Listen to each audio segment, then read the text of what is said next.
Mumbai Indians टीमबद्दल मोठी update आली समोर. हार्दिक पंड्याला दिलेला आहे डच्चू. तर रॉयल चॅलेंजर्स बेंगळुरू विरुद्ध कोण होणार कॅप्टन? रोहित शर्मा पुन्हा कॅप्टन होणार की मुंबई इंडियन्सचा आणखी कोणता दुसरा कॅप्टन होणार? कोणती नावे सध्या चर्चेत आहेत हे संपूर्ण आपण या व्हिडिओमध्ये जाणून घेणार आहोत. तर मित्रांनो, मी आहे सोमनाथ सरगर. आपण पाहतात क्रिकेट मराठी. मित्रांनो, लखनौ विरुद्धच्या सामन्यामध्ये रोहित शर्मा आणि रायन रिकल्टन या जोडीने शानदार खेळी केली आणि लखनौ सुपर जायंट्स विरुद्ध मुंबई इंडियन्सने विजय मिळवला.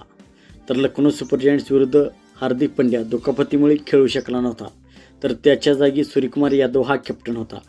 तर आता मुंबई इंडियन्सचा पुढील सामना हा 10 मे रोजी रॉयल चॅलेंजर्स बेंगळुरू विरुद्ध होणार आहे. तर या सामन्यामध्ये हार्दिक पंड्याही खेळणार नाही, कारण तो इंजर्ड आहे आणि सूर्यकुमार यादव हा या खेळाडूला मुकणार आहे त्याच्या वैयक्तिक कारणामुळे, कारण तो बाप बनणार आहे, त्यामुळे तो घरी जाणार आहे आणि त्यामुळे तो हा सामना खेळू शकणार नाही. तर सध्या 3 नावे कॅप्टन पदाच्या चर्चेत आहेत. तर एक रोहित शर्मा, दुसरं म्हणजे जसप्रीत बुमराह आणि तिलक वर्मा.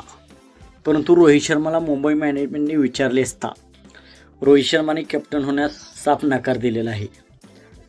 त्यामुळे सध्या जसप्रीत बुमराह आणि तिलक वर्मा या दोघांपैकी एक रॉयल चॅलेंजर्स बेंगळुरू विरुद्ध कॅप्टन होऊ शकतो.